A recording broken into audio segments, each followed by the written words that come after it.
J'étais tranquille, j'étais peinard, un chrétien sans histoire.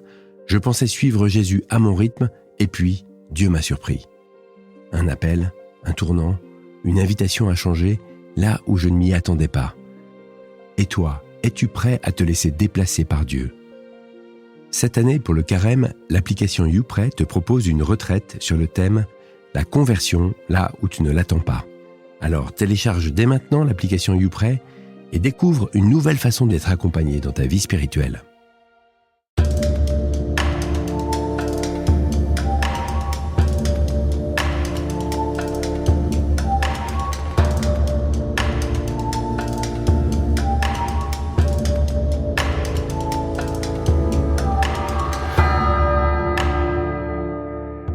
Bienvenue dans le podcast « Il était une fois la Bible ». Ce podcast, c'est la rencontre de deux passions. YouPray, l'application audio qui accompagne votre vie spirituelle quotidienne, et Bibliapédia, l'association qui cherche à faire connaître et aimer la Bible. Ensemble, nous avons conçu ce podcast inédit qui vous raconte, épisode après épisode, l'histoire passionnante du livre le plus célèbre au monde. David, roi de tout Israël. Nous avons terminé, dans le précédent épisode, le premier livre de Samuel. Si on récapitule un peu les faits. Saül a cessé dans un premier temps de poursuivre David et a reconnu en lui le nouveau roi. Samuel, conscient sans doute d'avoir accompli sa mission en entier, meurt. Dieu trouve ensuite une femme à David, dans la personne d'Abigaïl. Saül et 3 de ses fils meurent dans une bataille contre les Philistins, écartant définitivement le risque du retour de Saül sur le trône.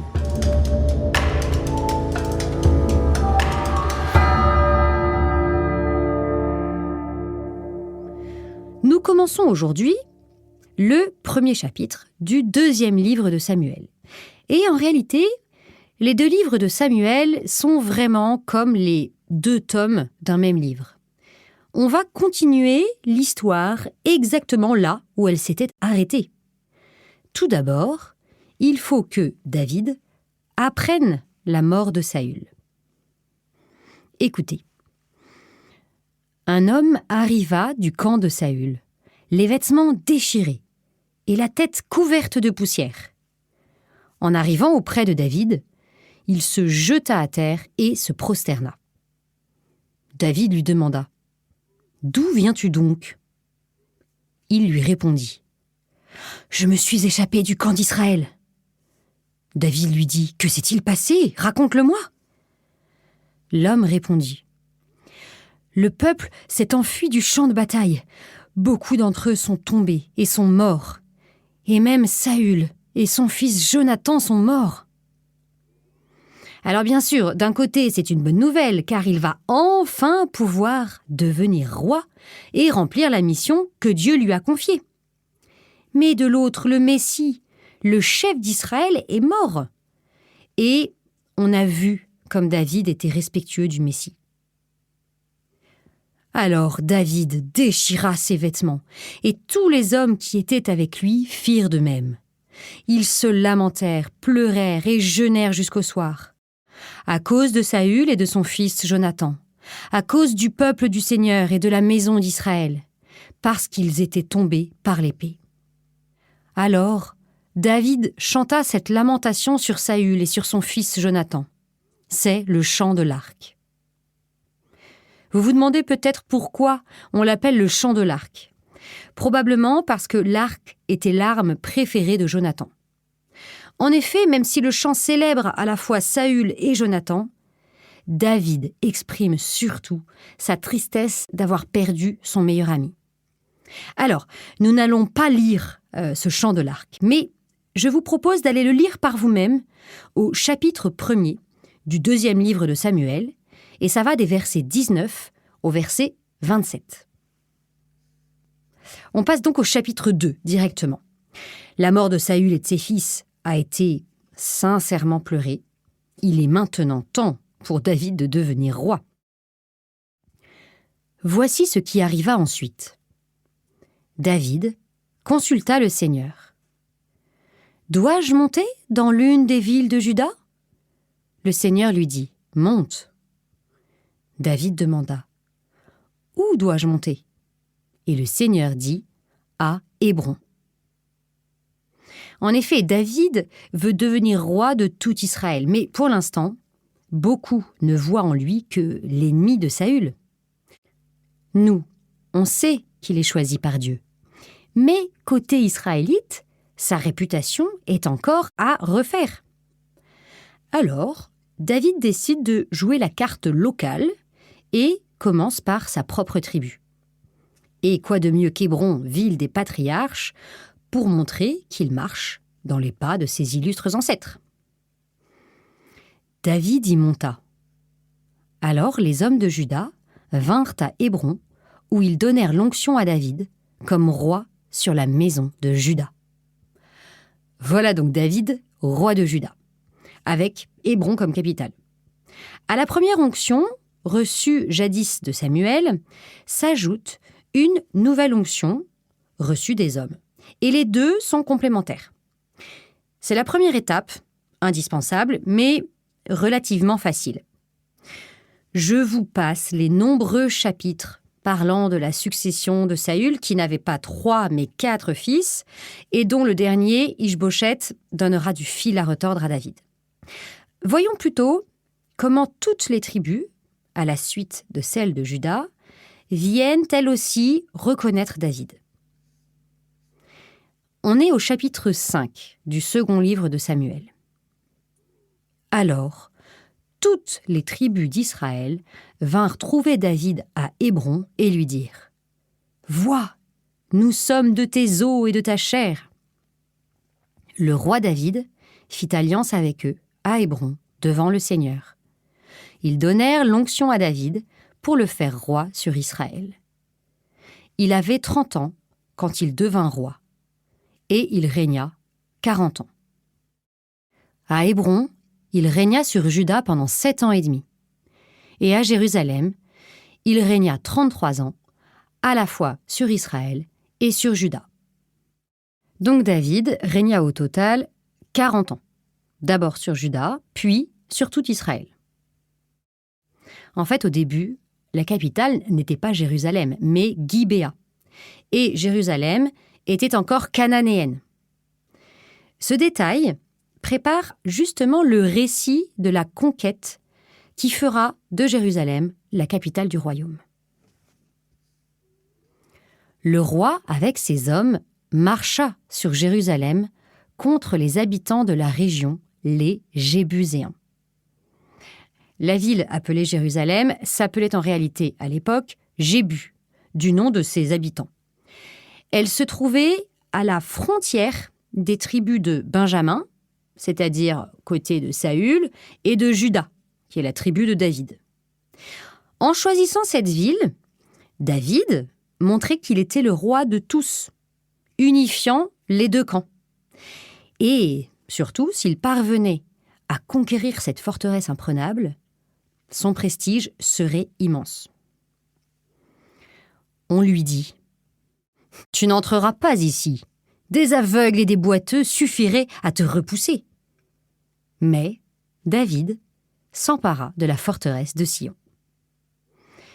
Sion, c'est le nom de la colline sur laquelle est construite Jérusalem. Donc la forteresse de Sion, c'est bien Jérusalem. David s'établit dans la forteresse et l'appela « Cité de David ». David devint de plus en plus puissant. Le Seigneur était avec lui. Donc, récapitulons. David est élu, entre guillemets, roi sur tout Israël. Il est reconnu par les tribus. Ensuite, il choisit sa capitale, Jérusalem, et s'y installe. Mais David va maintenant procéder à une nouvelle étape à laquelle Saül n'avait jamais pensé. On est au chapitre 6. David rassembla toute l'élite d'Israël, 30 000 hommes. Puis il se mit en route. Avec tout le peuple qui l'accompagnait, il partit de Kiriath-Yerim pour en faire monter l'arche de Dieu sur laquelle est invoqué un nom, le nom du Seigneur des armées qui siège sur les kéroubim. Ça, c'est un superbe passage. En fait, on peut s'émerveiller de la fidélité de Dieu qui a attendu patiemment qu'on remette l'arche à la place d'honneur. Et on peut aussi s'émerveiller de cette décision de David d'aller chercher l'arche.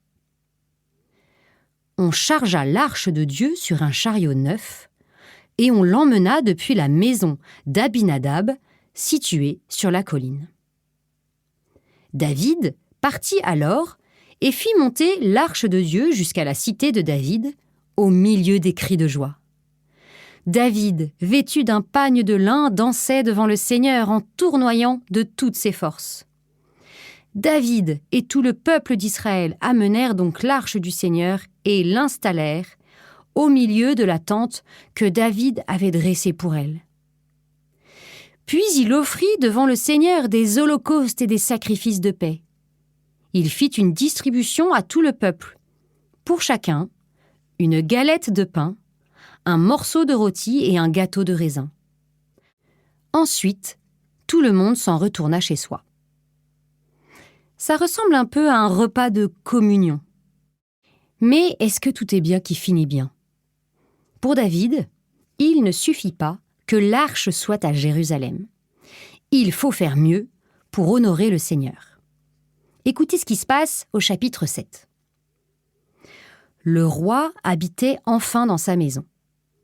Le Seigneur lui avait accordé la tranquillité en le délivrant de tous les ennemis qui l'entouraient.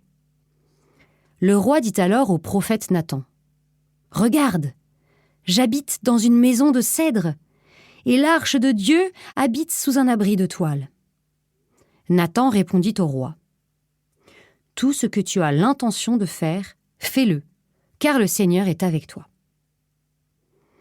Petit intermède sur le personnage de Nathan. Après la mort de Samuel, Nathan devient le prophète conseiller de David, chargé de transmettre la parole de Dieu au roi. Mais ici, Nathan répond trop vite, sans consulter Dieu ni dire « Ainsi parle le Seigneur ». Le texte invite à rester attentif, car un moment décisif va suivre. Je vais lire ce moment en une fois et puis on le reprendra. Mais cette nuit-là, la parole du Seigneur fut adressée à Nathan. « Va dire à mon serviteur David, ainsi parle le Seigneur. Est-ce toi qui me bâtiras une maison pour que j'y habite ? Depuis le jour où j'ai fait monter d'Égypte les fils d'Israël, et jusqu'à ce jour, je n'ai jamais habité dans une maison. J'ai été comme un voyageur sous la tente. Pendant tout ce temps, ai-je demandé : pourquoi ne m'avez-vous pas bâti une maison de cèdre ? Tu diras donc à mon serviteur David : ainsi parle le Seigneur de l'univers. C'est moi qui t'ai pris au pâturage, derrière le troupeau, pour que tu sois le chef de mon peuple Israël. J'ai été avec toi partout où tu es allé. J'ai abattu devant toi tous tes ennemis. Je t'ai fait un nom aussi grand que celui des plus grands de la terre. Le Seigneur t'annonce qu'il te fera lui-même une maison.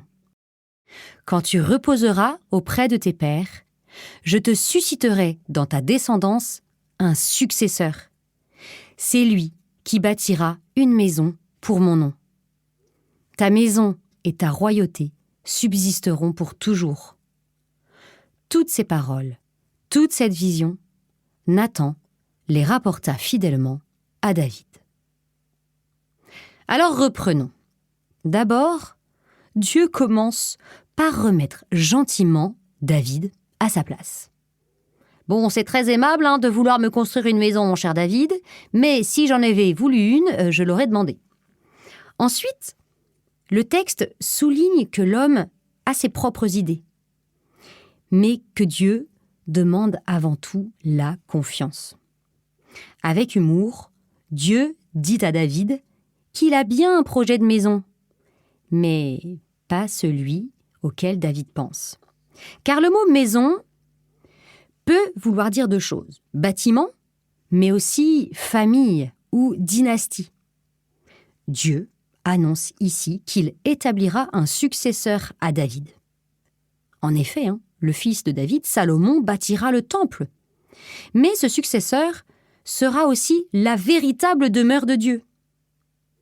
Ainsi, Dieu accepte le temple, même s'il sait que les pierres passent, tandis que sa promesse, elle, demeure pour toujours. C'est une annonce à la fois du temple de Jérusalem et du Messie parfait. Après cela, l'auteur nous raconte un certain nombre de conquêtes de David que nous ne lirons pas. Ce qu'il faut retenir, c'est qu'au début, David semble être sur le terrain. Mais le temps passant, il se met à apprécier de rester dans son magnifique palais et que son vœu pieux de maison pour Dieu s'estompe. Et surtout, il laisse de plus en plus le chef de son armée, Joab, faire le travail à sa place. Erreur fatale. Et nous verrons pourquoi la semaine prochaine.